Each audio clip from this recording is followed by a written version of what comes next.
Hi. Take three.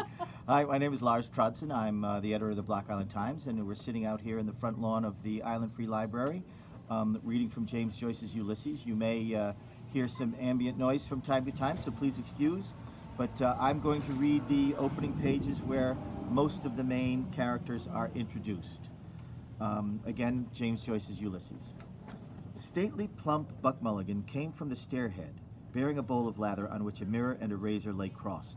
A yellow dressing gown, ungirdled, was sustained gently behind him by the mild morning air. He held the bowl aloft and intoned, Introbio ad altare Dei.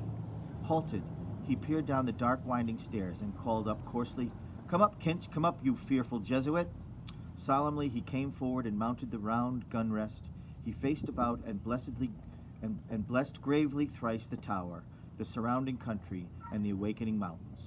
Then, catching sight of Stephen Dedalus, he bent towards him and made rapid crosses in the air, gurgling in his throat and shaking his head.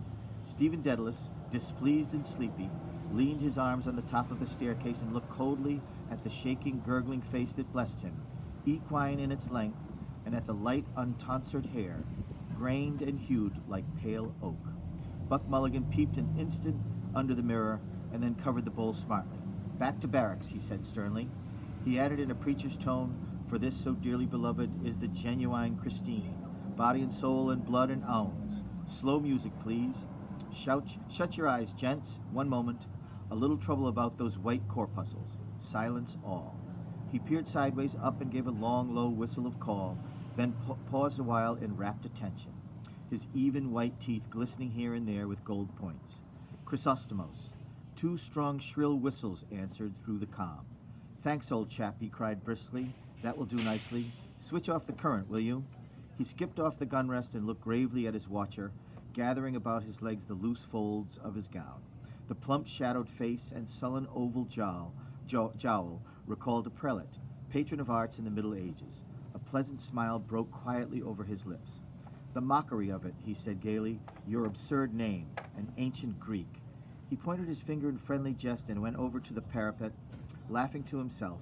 Stephen Dedalus stepped up, followed him warily halfway, and sat down on the edge of the gun rest, watching him still as he propped his mirror on the parapet, dipped the brush in the bowl, and lathered cheeks and neck. Buck Mulligan's gay voice went on, My name is absurd, too. Malachi Mulligan. 2 dactyls. But it has a Hellenic ring, doesn't it? Tripping and sunny like the Buck himself. We must go to Athens. Will you come if I can get the aunt to fork out 20 quid? He laid the brush aside and, laughing with delight, cried, Will he come, the jejune Jesuit?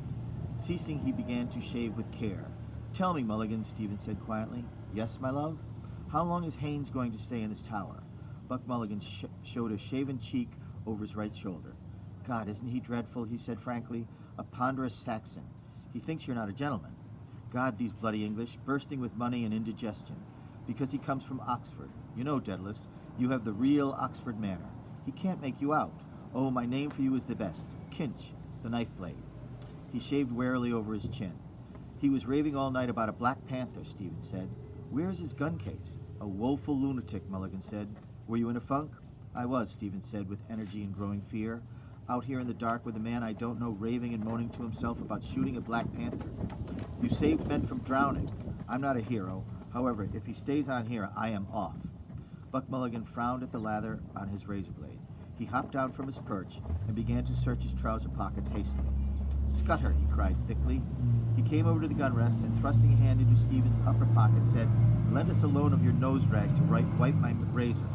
Stephen suffered him to pull out and hold up on show by its corner a dirty, crumpled handkerchief. Buck Mulligan wiped the razor blade neatly, then, gazing over the handkerchief, he said, The Bard's nose rag. A new art color for our Irish poets. Snot green. You could almost taste it, can't you? He mounted to the parapet again and gazed out over Dublin Bay, his fair oak-pale hair stirring slightly. God, he said quietly, isn't the sea what Algy calls it, a gray, sweet mother? The snot-green sea, the scrotum-tightening sea. Ah, Dedalus, the Greeks, I must teach you. You must read them in the original. Thalata, Thalata. She is our great, sweet mother. Come and look. Stephen stood up and went over to the parapet. Leaning on it, he looked down on the water and on the mailboat clearing the harbor mouth of Kingstown. Our mighty mother, Buck Mulligan said. He turned abruptly his great searching eyes from the sea to Stephen's face. The aunt thinks you killed your mother, he said. That's why she won't let me have anything to do with you. Someone killed her, Stephen said gloomily. You could have knelt down, damn it, Kinch, when your dying mother asked you, Buck Mulligan said. I'm Hyperborean as much as you, but to think of your mother begging you with her last breath to kneel down and pray for her, and you refused. There is something sinister in you. He broke off and lathered again lightly his farther cheek. A tolerant smile curled his lips. But a lovely mummer, he murmured to himself. Kinch, the loveliest mummer of them all.